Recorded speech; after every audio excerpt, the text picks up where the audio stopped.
জবান আর মুখের সদ্ব্যবহার মানুষকে আসমানে উঠায়, মুখের অপব্যবহার তাকে তার সম্মানের সর্বোচ্চ শিখর থেকে নামিয়ে মানুষের পায়ের তলে আর কমোডের ভিতরে ঢুকিয়ে দেয়। জলজান্ত প্রমাণ আপনাদের সামনেই, এগুলো বলার কিছুই নেই। এজন্য কিয়ামতের দিন তাকে বলা হবে, যে ব্যক্তি অন্য কারোর উপরে জুলুম করে নাই কিন্তু সে আল্লাহর হুকুম না মেনে জাহান্নামী হয়েছে, তাকেও জালেম বলা হবে। কি অর্থে জালেম বলা হবে? তুমি নিজের উপরে জুলুম করেছো।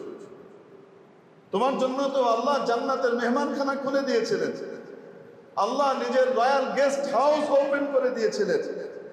তুমি সেই জান্নাতে না গিয়ে তুমি জাহান্নামের পথে গেলা, তো তুমি নিজের উপরে অবিচার এবং জুলুম করলা না? এই জন্য আমরা যখন ওই যে নামাজের মধ্যে দোয়া পড়ি, নামাজের মধ্যে দোয়া পড়ি না, নামাজের শেষ বৈঠকে সবাই তো পড়ে, শুধু হুজুররা পড়ে না, সবাই মুসলমান বলতেই পড়ে। যারা রাজনীতি করে না শুধু তারাই পড়ে না, রাজনীতি যারা করে তারাও পড়ে। সরকারি দল আওয়ামী লীগ করলে তারাও পড়ে, বিরোধী দল বিএনপি করলে তারাও পড়ে, জাতীয় পার্টি করলে তারাও পড়ে। বলেন না কেন? যে কোনো নামাজি এই দোয়াটা পড়ে, পড়ে না? পড়ে না? দরুদ শরীফের পরে একটা দোয়া পড়ি না আমরা? বলেন তো সেই দোয়াটা কি? আল্লাহুম্মা ইন্নী যালামতু নাফসি যুলমান কাসীরা ولا يغفر الذنوب إلا أنت فاغفر لي مغفرة من عندك وارحمني إنك أنت الغفور الرحيم اللهم إني ظلمت نفسي ইয়া আল্লাহ, আমি আমার নিজের উপর জুলুম করেছি, অত্যাচার করেছি। যুলমান কাসীরা, অনেক অনেক অনেক অত্যাচার। ইয়া আল্লাহ, আমি আমার নিজের উপর বড় ধরনের জুলুম আর অত্যাচার করেছি। কি কারণে? কারণ আমি গুনাহ করেছি। এই অত্যাচার থেকে মুক্তির উপায় কি? ওয়ালা ইয়াগফিরুয যুনুবা ইল্লা আনতা। এই গুনাহগুলোকে কেউ মাফ করতে পারে না, কেউ ক্ষমা করতে পারে না, একমাত্র আপনি আল্লাহ। গুনাহ মাফ করার জন্য তো একমাত্র আপনিই আছেন।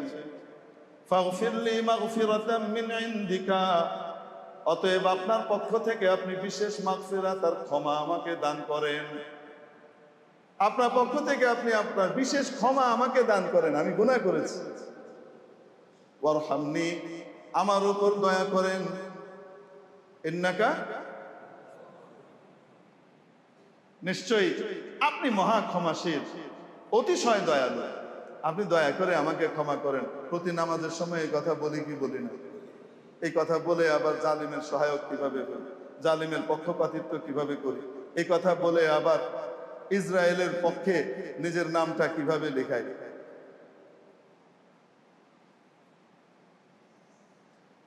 এই কথা এখানে বলি, বলে গিয়েই উঠে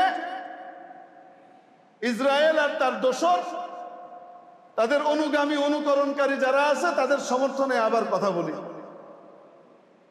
আমার এক মুখে কয় কথা হলো?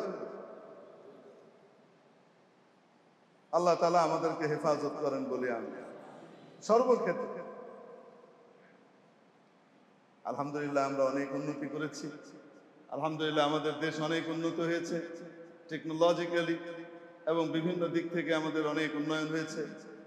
আল্লাহ তাআলা শুকর আদায় করি। এই উন্নয়নকে জাহান্নামের পাথেয় হিসেবে কাজে লাগানো যাবে না, এই উন্নয়নকে জান্নাতের পাথেয় হিসেবে কাজে লাগাতে হবে, তাহলে আমরা সাকসেসফুল হব।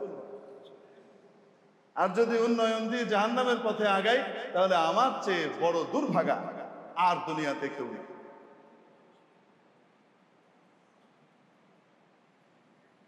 আল্লাহু আকবার, আল্লাহু আকবার, আল্লাহু আকবার।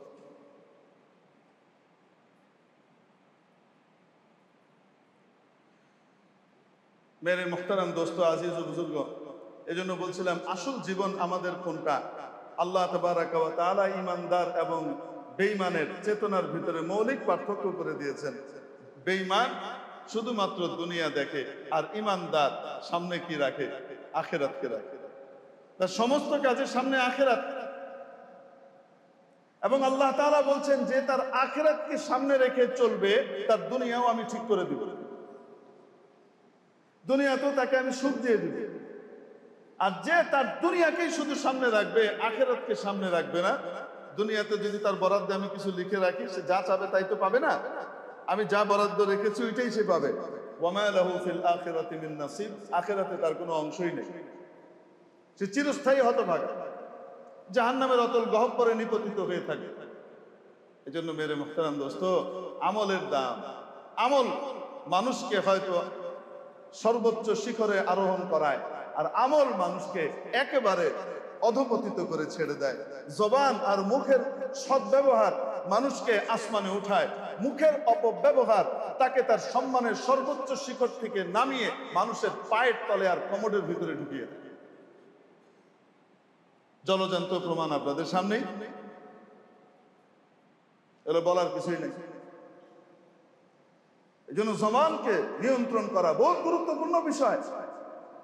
কিয়ামতের দিন আমার এক কথার ওজন হবে, ওজন, এক একটা কথার ওজন হবে। আমার এই কথা দিয়ে যদি আল্লাহর খুশি হওয়ার কথা হয়ে থাকে, তাহলে এটার ওজন হবে, আমি জান্নাতে যাব এই ওজন দিয়ে, কথা দিয়ে। আর একটা কথা, অনেক বড় বড় আমল করেছি, কিন্তু একটা কথা আল্লাহকে অসন্তুষ্ট করে দিয়েছে, সেই অসন্তুষ্ট করা কথাটার ওজন এত ভারী হয়ে যাবে যে আমার আমল, ওই তসবিহ তাহলিল, সকালের কোরআন তেলাওয়াত, বিকালের তাহাজ্জুদ, রাতের এটা সেটা যা আছে, এগুলা কিছুই কাজে লাগবে না, সব জাহান্নামে নিয়ে ফেলে দিবে। একটা কথার ওজন এত বেশি। একবার রাসূল পাক সাল্লাল্লাহু আলাইহি ওয়াসাল্লাম নবীজির সামনে একবার আম্মাজান আয়েশা সিদ্দিকা রাদিয়াল্লাহু তাআলা আনহা ছিলেন। আপনারা জানেন রাসূল পাক আলাইহিস সালাতু ওয়াস সালাম তার প্রথম স্ত্রী হযরত আম্মাজান খাদিজাতুল কুবরা রাদিয়াল্লাহু তাআলা আনহা জীবিত থাকা অবস্থায় কোনো বিয়ে শাদী করেন। আল্লাহ তাআলা ওই অবস্থায় তাকে আদেশও করেন নাই যে অমুককে বিয়ে করেন। 25 বছরের জীবন কাটিয়েছেন এক বুড়ির সাথে। নবীজির নিজের বয়স হল 25, আর স্ত্রী 2 ঘর থেকে বিধবা হয়ে এসেছে, এমন এক মহিলা একসাথে বিয়ে হয়েছে, তার বয়স 40। এভাবে পার করেছেন 25 বছর। নবীজির বয়স যখন 50, তখন আম্মাজান খাদিজাতুল কুবরা রাদিয়াল্লাহু তাআলা আনহা ইন্তেকাল করেন, দুনিয়া থেকে চলে যান। এরপরে আল্লাহ তাবারক ওয়া তাআলা নবীজিকে আদেশ করেন, আপনি অমুককে বিয়ে করেন, অমুককে বিয়ে করেন। নবীজি আল্লাহর আদেশে কি করেছেন? বিয়ে শাদী করেছেন। মেরে মুহতারাম দোস্ত, তো আম্মাজান আয়েশা সিদ্দিকা পরবর্তীদের ভিতরে বা আগ পর মিলিয়ে একমাত্র কুমারী স্ত্রী নবীজির ছিলেন একজন, হযরত আম্মাজান আয়েশা রাদিয়াল্লাহু তাআলা। বাকি সকলেই হয় তালাকপ্রাপ্তা, নয়তো বিধবা। একজন মাত্র কুমারী ছিলেন। শুধু কুমারী ছিলেন তা না, বুদ্ধিমত্তার দিক থেকে সবচেয়ে উন্নত ছিল। নবীজি সাল্লাল্লাহু আলাইহি সাল্লামের আচার আচরণ, রুচি, অনুভূতি, কোন সময় নবীজি কোনটা কি পছন্দ করেন, এটা সবচেয়ে বেশি বুঝতেন। এজন্য যখন নবীজির ইন্তেকালের সময় আসে, নবীজি অসুস্থ, ওই অসুস্থ অবস্থায় নবীজি সাল্লাল্লাহু আলাইহি সাল্লাম প্রত্যেক স্ত্রীকে তার যে ভাগ ছিল, দিন নির্ধারণ করা ছিল, সেই দিন সেই স্ত্রীর কাছেই থাকতেন। এই অসুস্থ অবস্থায় ওখানেই যেতেন, এদিক ওদিক করতেন না। কিন্তু সমস্ত স্ত্রীরা মিলে সিদ্ধান্ত নিয়েছে, আমরা আমাদের ভাগ চাই না, আমরা নবীজির খুশি চাই।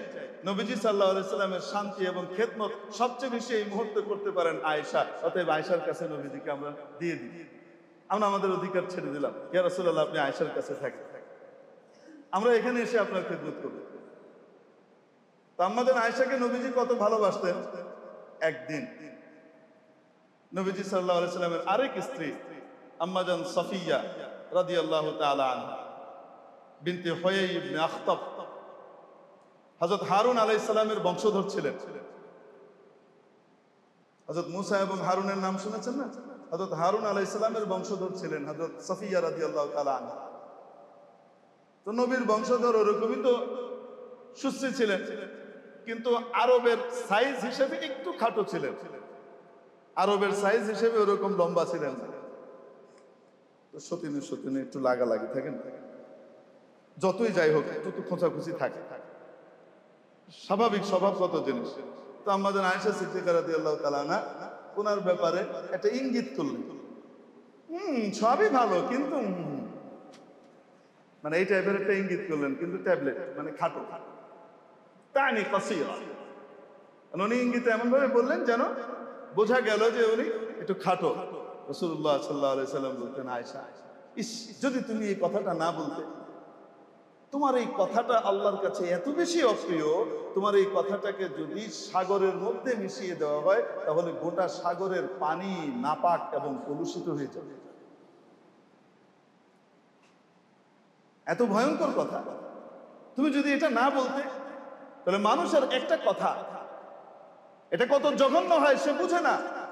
হাদিস শরীফের মধ্যে এসেছে, কিয়ামতের দিন একজন মানুষকে উপর করে টেনে হিচড়ে মুখের উপরে তার মুখটাকে তার মাটিতে রেখে পা ধরে টেনে হিচড়ে জাহান্নামে নিক্ষেপ করা হবে, যেই কারণে অধিকাংশ হবে তার জবানের অপব্যবহারের কারণে, মুখের অপব্যবহারের কারণে।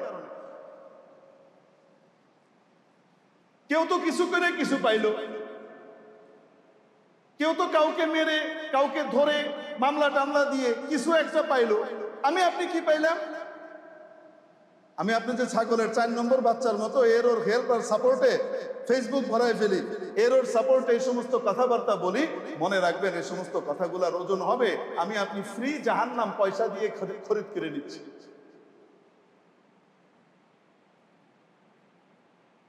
এজন্য ওয়া তাআওয়ানু আলাল বিররি ওয়াত তাকওয়া, পরস্পরে একে অপরকে সহযোগিতা করবে। আল্লাহ তাআলা বলছেন সহযোগিতা করবে কোন কাজে? ভালো কাজে এবং আল্লাহর ভীতির কাজে। মসজিদ বানাচ্ছে কেউ, চলো মসজিদ বানানোতে সাহায্য করি। ইনসাফ প্রতিষ্ঠা করছে কেউ, চলো ইনসাফ প্রতিষ্ঠায় সাহায্য করি। ভালো কাজ করছে কেউ, চলো ভালো কাজে তাকে সাহায্য করি। ওয়ালা তাআওয়ানু আলাল ইসমি ওয়াল উদওয়ান, গুনাহ এবং অবাধ্যতার কাজে, আল্লাহর অবাধ্যতার কাজে খবরদার কেউ কাউকে পরস্পরে তোমরা সহযোগিতা করো না, কারণ এটার দ্বারা ক্ষতি তোমার সবচেয়ে বেশি হবে। ভালো কাজে সাহায্য করলে লাভ তোমার নিজের হবে, পচা কাজে সাহায্য করলে ক্ষতি তোমার নিজের হবে। কিয়ামতের দিন তোমাকে আওয়ামী লীগ নেত্রীও বাঁচাবে না, বিএনপি নেত্রীও বাঁচাবে না, তোমাকে এরশাদ সাহেবও বাঁচাবে না, অন্য কোন দলের নেতাও বাঁচাবে না। কিয়ামতের দিন যদি তোমাকে বাঁচতে হয় তাহলে তোমাকে নিজের আমল দিয়ে বাঁচতে হবে। তুমি যদি অন্যায়ের সমর্থন করো তোমাকে কেউ বাঁচাতে পারবে না, আর যদি তুমি ন্যায়ের পথে থাকো তাহলে আল্লাহ তোমাকে সাহায্য করে জান্নাত দেবে। এলা প্রত্যেক মুসলমান নিজেকে নিজের ব্যাপারে নিজে রিয়েলাইজ করা উচিত। বাস্তবতায় আমি কোথায় আছি, কে কোথায় গেল কি হলো সেটা তো পরে, আমি কোথায় আছি। আমার এক এক কথার কারণে, আমার একটা লিখার কারণে যদি জালিমের সহায়তা হয়, যদি ইসরায়েলের সহায়তা হয়, ফিলিস্তিনিদের কোনো ক্ষতি হয়, তো তাহলে আমার এই লেখার কারণে কিয়ামতের দিন আমাকে জবাবদিহি করা লাগবে। আন্তর্জাতিক ইসরায়েলও আছে, জাতীয় ইসরায়েলও আছে, আন্তর্জাতিক ফিলিস্তিনও আছে, জাতীয় ফিলিস্তিনও আছে, সারা পৃথিবীতে সব জায়গাতেই আছে। মেরে মুহতারাম দোস্ত আজিজ বুজুর্গ, এই জন্য সবসময় চিন্তা করা উচিত যে আমার আখেরাত আমাকে ঠিক রাখতে হবে, আমার আখেরাত ঠিক রাখতে হবে। কেউ কাজে আসবে না, আল্লাহ কেউ কাজে আসবে না।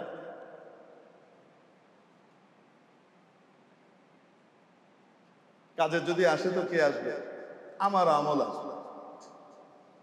আবার অপরদিকে একটা